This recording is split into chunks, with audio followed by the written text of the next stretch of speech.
Last, but certainly not least, is the National Academy of Sciences Public Welfare Medal, our highest honor. The awardee will be introduced by Susan Wessler, the Academy's Home Secretary.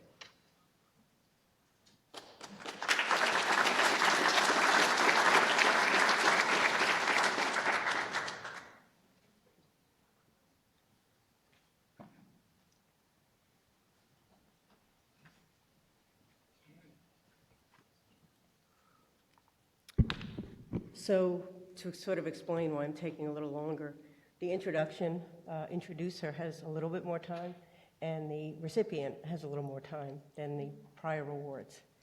So the 2023 National Academy of Science Public Welfare Medal is awarded to Freeman A. Hrabowski III, mathematician, educator, mentor, and higher education advocate.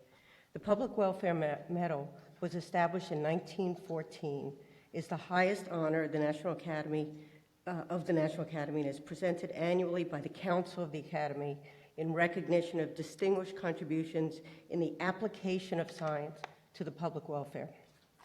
The citation for Freeman Hrabowski reads as follows: for his outstanding leadership in transforming U.S. science education and increasing cultural diversity within the science workforce.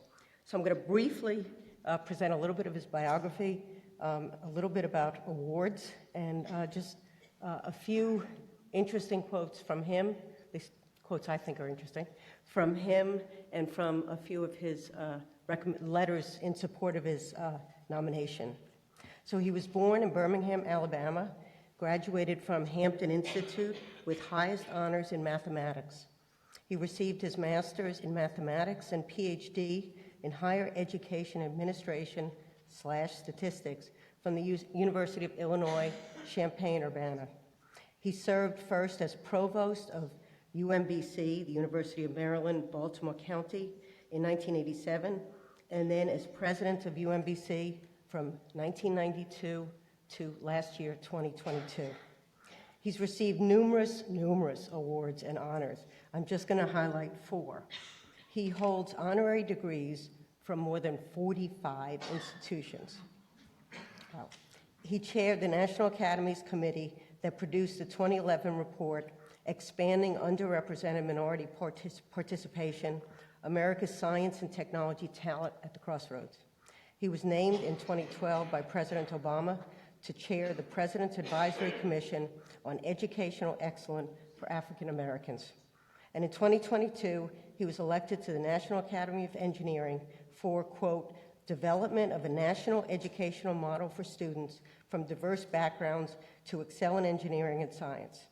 So I picked out 2 parts of his biography to expand a little bit. First, and some of these come from interviews that he has given. The question was, what made him pivot at the University of Indiana Illinois, I apologize for that.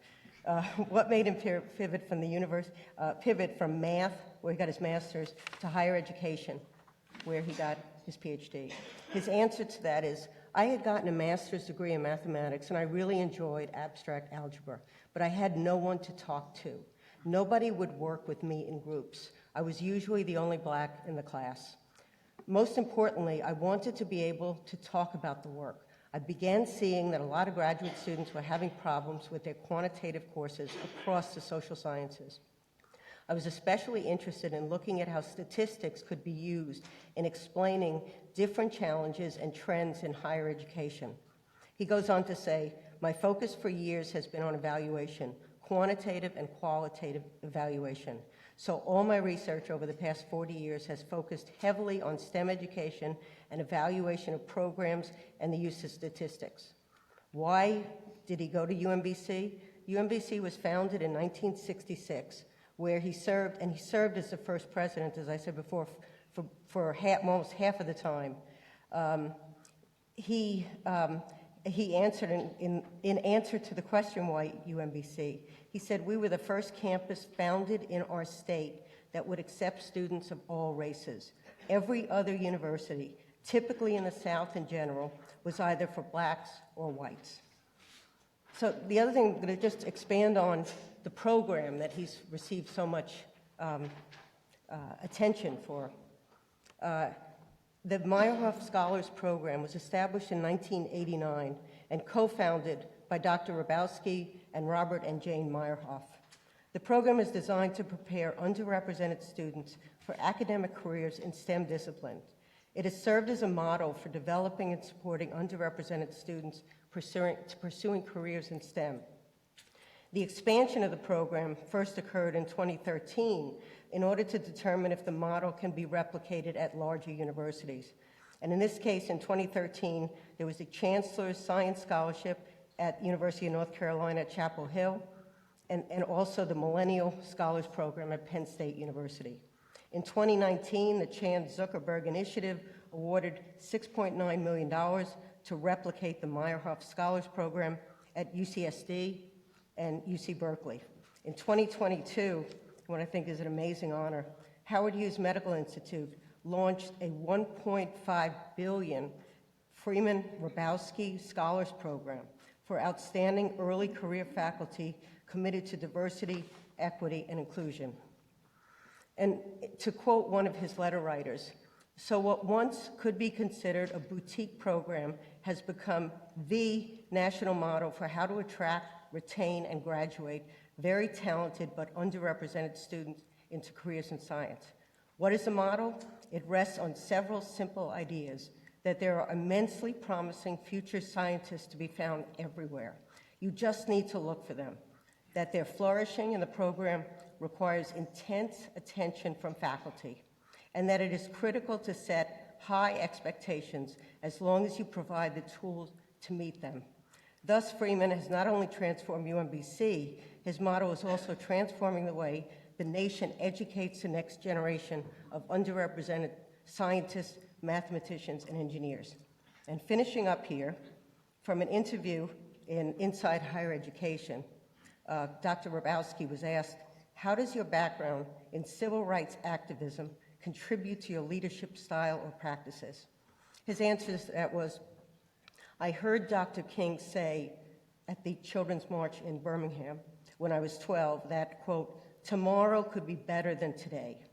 All the things we saw as children, going to schools that didn't have resources, being given torn up books from the white schools, the world didn't have to remain that way. The day might come when we could go and sit at the table in a restaurant rather than going through a side door to pick something up. His message gave me hope and opened my mind to the possibilities that America could be far better than it was at that time. And the final thing one of his letter writers wrote, he has been able to demonstrate to the world that excellence and equity are not mutually exclusive, but mutually enhancing.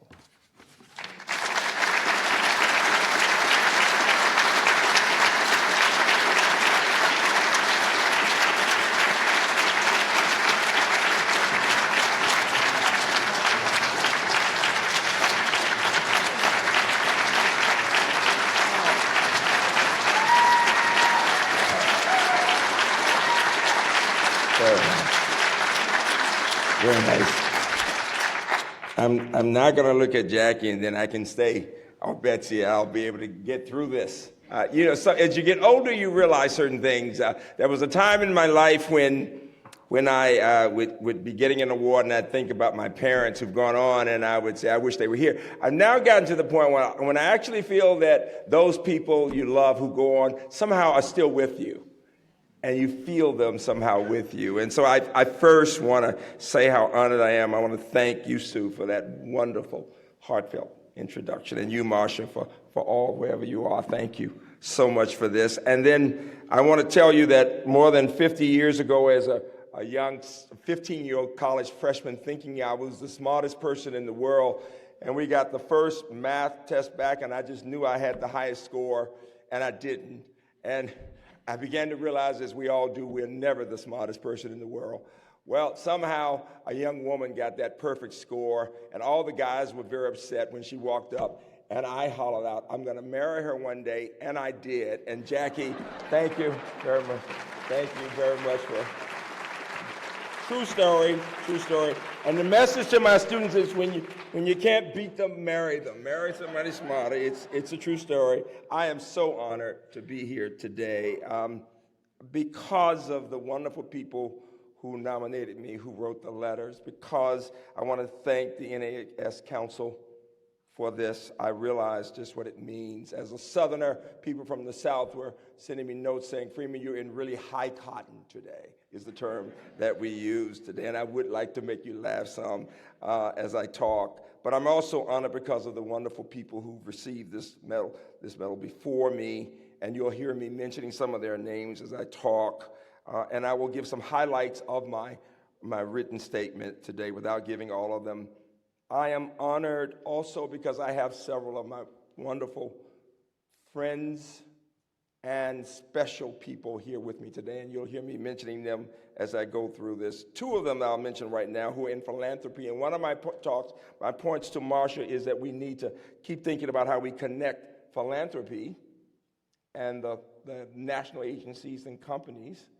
And while I'll be mentioning someone who's like a sister to me later on, I want to mention someone who runs her foundation, who's the executive director, who's one of my students, Josh Michael, and then the head of North America, J.P. Morgan Chase Philanthropy. I'm really proud of two of my graduates who are called Sondheim Scholars, and then I'll be talking later about somebody from Duke, and you'll hear about them. But I start with Hrabowski, one of the people who received this medal years ago, who in the 40s was a Nobel laureate in physics. Some of you know that name. He told the story of growing up in New York, and he said that when he was growing up, many of his friends' mothers would ask them at the end of a school day, what'd you learn in school today? He said, not my Jewish mother. He said, my mother would say, Izzy, did you ask a good question today? And the practice of encouraging his curiosity made him the thinker he became. And I am from a campus that loves asking good questions. And so I accept this award today on behalf of my colleagues. And my thought partner, Mike Summers, is here, whom I'll talk about in a while, because we were constantly asking questions.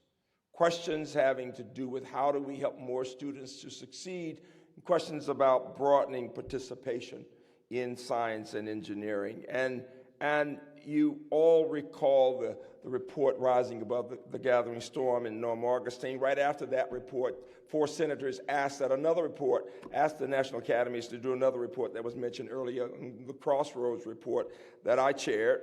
And a member of the staff here, Peter Henderson, directed the study, and it was a very special study that we worked on for a good while, and some of that work ended up being a part of policies at national agencies. And I was so impressed that I invited Peter to join me. And so for the past dozen or so years, he has worked with me on continuing to look at the data and to analyze what's happening with people of color in science and engineering, and I'll talk about that. What I can say is that just as we said we were at a crossroads in 2011, we are still at a crossroads, both in our nation and in science.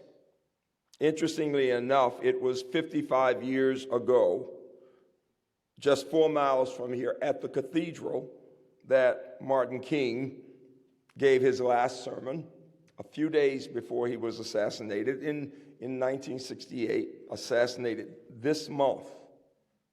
And he quoted another theologian and said something we've all heard before, that we shall overcome because the arc of the moral universe is long, but it bends towards justice. 30 years ago, the great historian Arthur Schlesinger said that the genius of America lies in its capacity to forge a single nation from people remarkably diverse in racial, religious, and ethnic origins. Those 2 quotes inspire me, because what I know and what you know is that it will be our actions. It has been our actions, but even more so, it will have to be our actions that can bend that arc of history towards a nation that is both one and just.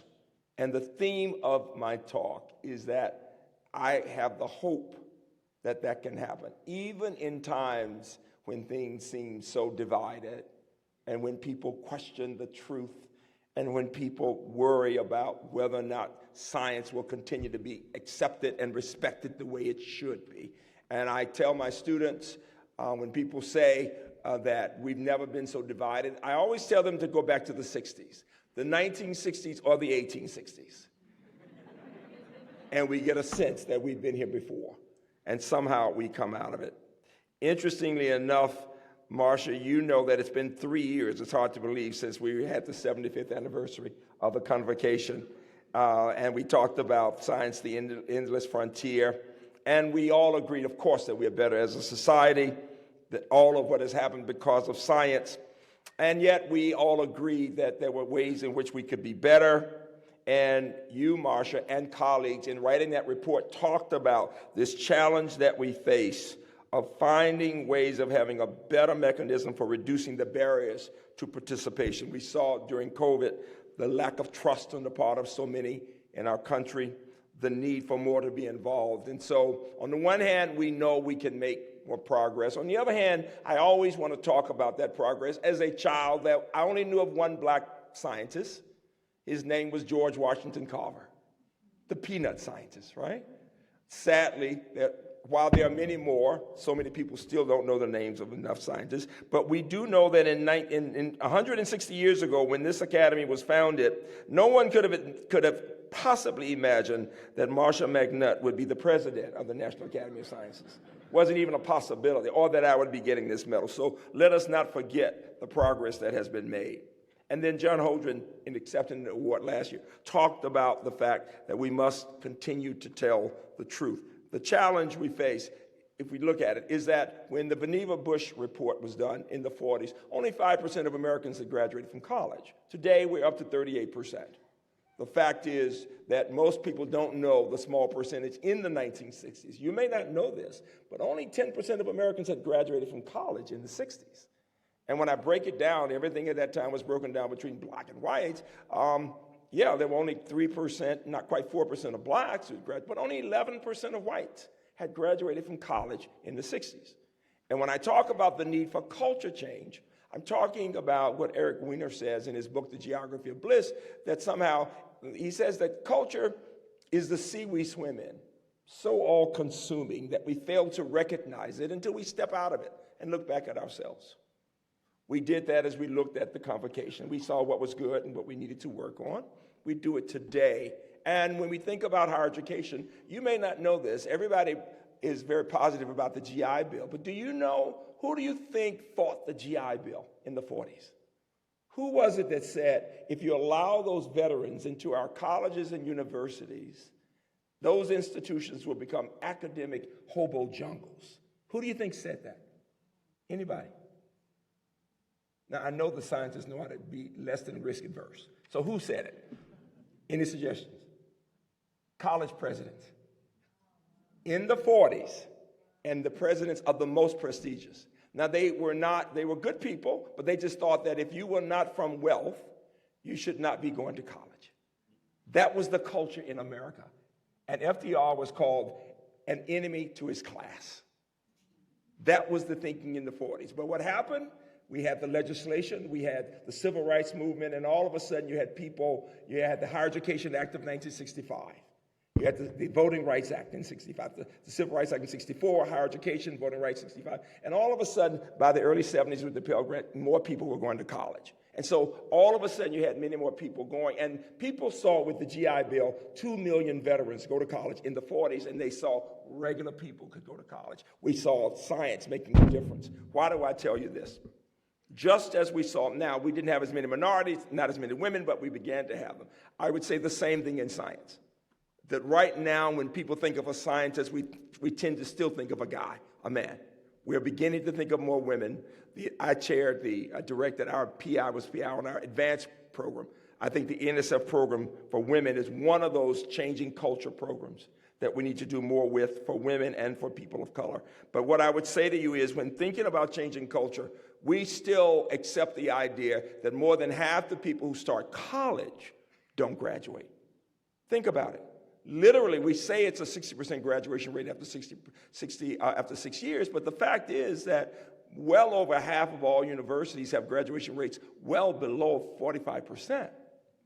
The largest and richest will have 90%, small liberal arts colleges, but most students are in institutions where more than half will not graduate. Imagine if we said that the success rates of hospitals was under 50%. Well, if I go to a hospital, I've got a 50% chance of living out of there. We would say it was unacceptable. Why do I say all of that? We know we need to do better in graduating students, number one. And then it's because of the graduation rates in general that we can then be talking about those who go on in science. But you have to start first with the graduation rates in general. And what can we say? And this is where the Crossroads report was very important, because what it showed was that literally more than half the students who start in science and engineering will leave it. We still call the first year or two of science weed-out courses. And while NSF has helped in some cases, Francis here, we worked on that under weed-out courses and course redesign, Karen. We also know that that's in pockets around the country. We still need to change the culture in many institutions to help more students to succeed there. But let's go back for one moment, the K through 12. The issue, and what the report showed was we need to do much more with pre-K through 12, we know that, and then look at undergrad, grad in that. But I want to make one comment, and this is where I want to talk about two people who had a big question to ask. What can we do to strengthen K through 12, pre-K through 12, early childhood, and all the way up, particularly to middle school? And it was the late George Sherman and Betsy Sherman, who's here today, who made a big difference. They said to us, we want to make a difference. We want to see more children, low-income children, Black and Hispanic children, children in Baltimore City, doing better in math, in reading, starting with early childhood, but especially in those middle school years. What can we do? And it was based on that. And I want philanthropist Betsy Sherman, I want you all to give her a round of applause for what they did. I'm very proud of her. And Josh was that one. And so we have, if you Google the Sherman Scholars Program, the Sherman STEAM Center, partnering with Northrop Grumman, and now we have these wonderful scholars who are math majors, math and science majors, teaching in middle schools. If you were to ask me, one of the biggest challenges in our country, when we look at around the country, every state but one went down in math scores in our country. We as a National Academy of Sciences have to be concerned about that. When you talk about performance at next levels, think about pre-K through 12. And I'm saying, and one of the biggest challenges is that most teachers in that middle school level who are teaching algebra would not have had even one semester of calculus. That the level of math, and the nightmare for most elementary school teachers is to have a parent who's a scientist or an engineer. Because you're going to solve a problem in a different way from the teacher. And most teachers don't know but one way to solve that problem.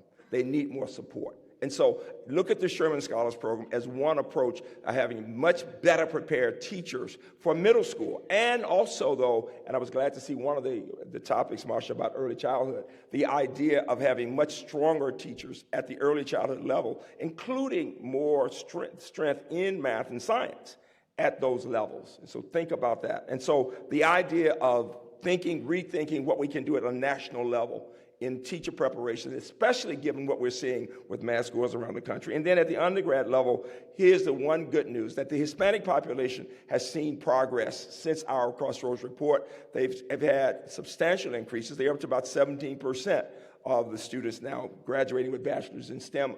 Unfortunately, the Black scores are still at about 9%. It's been flat. For the PhD level, it's still under 3% for Blacks. And for Hispanics, it's still under 4%. And at the faculty level, we're still between 2 and 4%. So we have to continue to talk about moving the needle and what it will take to do that. And so for most of you, in most of your campuses, in most of your departments, there will be either no Blacks, few Hispanics, or 1 or 2 at most. And the challenge we face is that more of the society will come from those populations. And if we want to have the trust, if we want to have the brain power, we're going to have to find ways of doing that. Our solution at UMBC had everything to do with wanting to grow our own and to find more people who could, most importantly, become researchers. It was another medalist, Bill Fahey, a dear friend, former CDC director, who said something that really spoke to me. He said, if you want to solve a problem, you must start with the end in mind. What is it you're trying to accomplish? And our goal with the Meyerhoff program, starting with Bob Meyerhoff, who was concerned about black males. He and his wife had already worked with her alma mater, Goucher, to do some things involving women's education. But he said, everything I see on TV involving black males is, if it's not about sports, it's about handcuffs and something negative. And I'd like to see what I could do with that group. He was an MIT graduate, and we were having the problem that our students of color were not doing well. Black students represented 15 or 16% of our population. Our largest minority population is Asian. 60% of our students have at least one parent from another country. We are now Research 1. But the key is that our students of color were not doing well, but when we looked at the data, large numbers of students of all races were not doing well, except there were enough white students, the base was large enough, that the top group of students were doing well. You get my point? So we saw some students, but when you find a campus that has minority students doing well, of course you're going to find other groups doing well. And the challenge is to find a way of looking at what will work. Well, the Meyer program is just that. So if you look at either my TED Talk or the 60 Minutes piece, you'll see a lot of that. Bob Meyerhoff is now 99 years old, and he's still asking good questions. He's still asking me good. I'm hoping he's watching this right now. And like the Shermans, he and his friend Rita Becker are constantly asking questions about our graduates. And so it's more than just being a philanthropist for the money. It's getting them involved in the issues and the questions to be asked. And most important, we knew we had made a lot of success, when it was interesting enough that the Association for the American Society for Biochemistry and Molecular Biology, 10 years later, did a study that showed there were 66 undergrads, black, in the country in biochemistry and chemistry who had completed bachelor's degrees. 21 came from our campus. 21 of the 66, and they all went on to grad school. So we knew we had done something, and we really pushed the PhD first. For those students interested in medicine, we looked at those who were good enough to become MDPs. So we're the leading producer of African Americans who go on to get PhDs in the natural sciences and engineering, and the leading producer of African Americans who are going to get MD PhDs. Give my colleagues a round of applause for that, would you?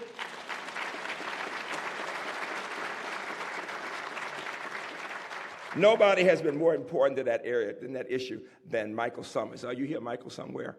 Michael Summers. Give Michael Summers a round of applause.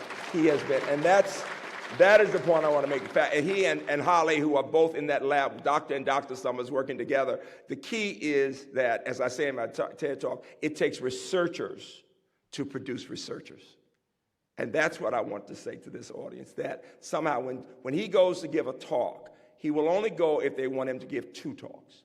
One on his research on AIDS, on HIV, but the other on his work on inclusive excellence.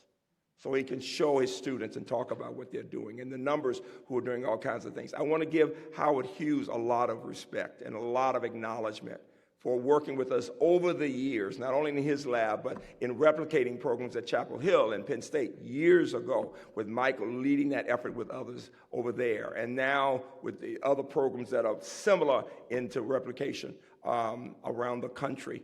With $500 million, different from the Hrabowski Scholars Program. By the way, I am so honored by that $1.5 billion. The only odd part is, usually when something is named after somebody, if they're not giving money, they're dead somehow, you know. So it's a little strange, right? But it's really a great feeling. But the key for the Mike Summers is that we need a cadre of excellent researchers who also come to know something about this work. Another person who knows about this work, and he's somewhere here, I hope, Bonnie Graham. Is Bonnie here somewhere still? Is Bonnie here? Give him a round of applause. I know a lot about Bonnie Graham. I want to say that.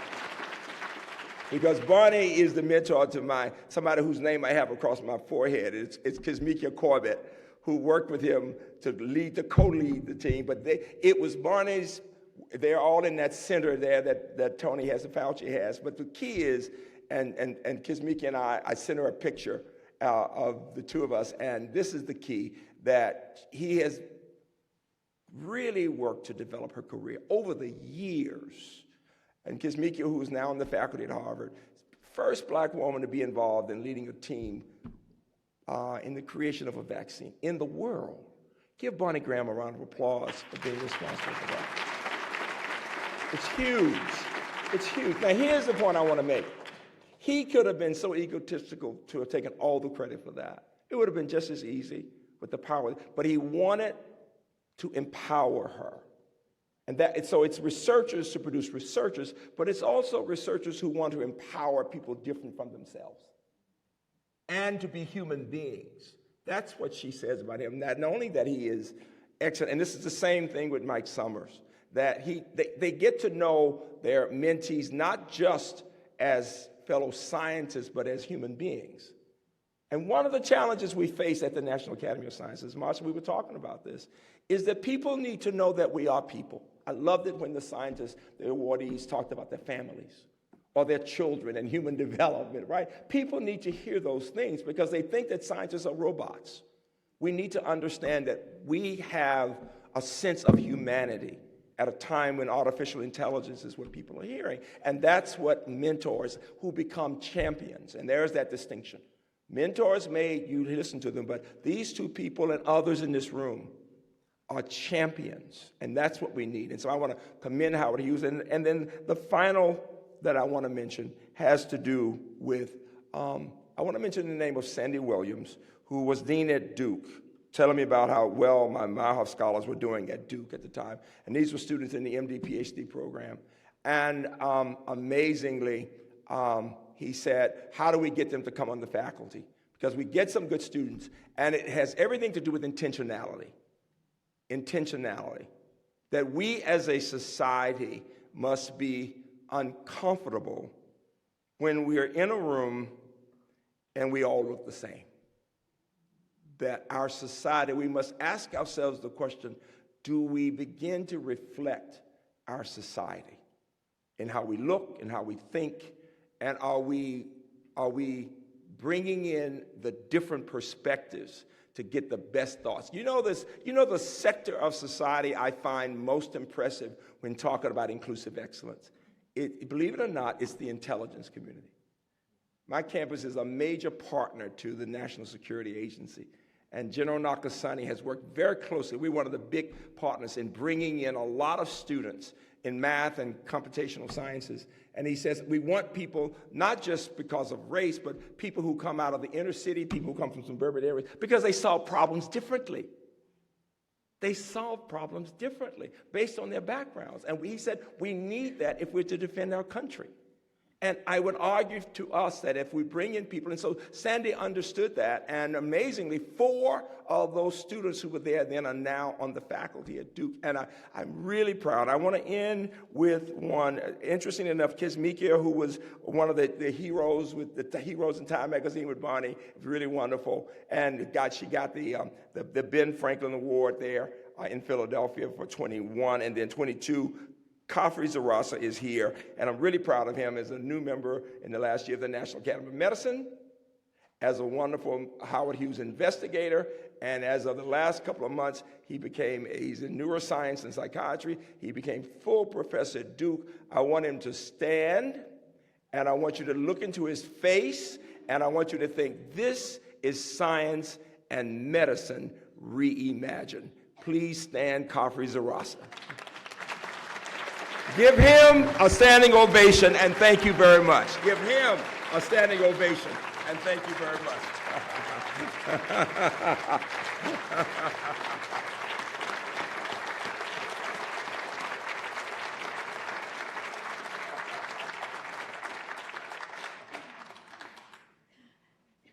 Thank you so much to Dr. Hrabowski on that absolutely inspirational acceptance speech.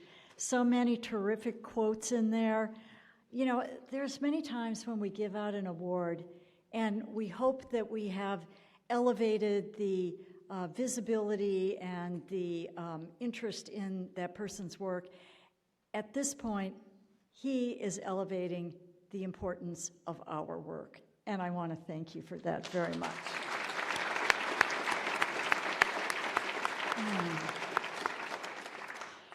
So at this point, I would love for all of our awardees for 2023 to stand up so we can give you one final thundering round of applause. All right.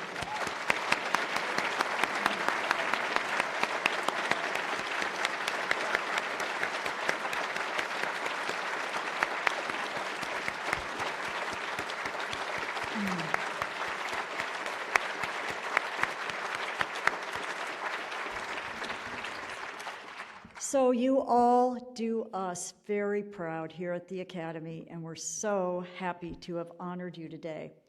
Now, next, we're having the garden party on the Academy's West Lawn.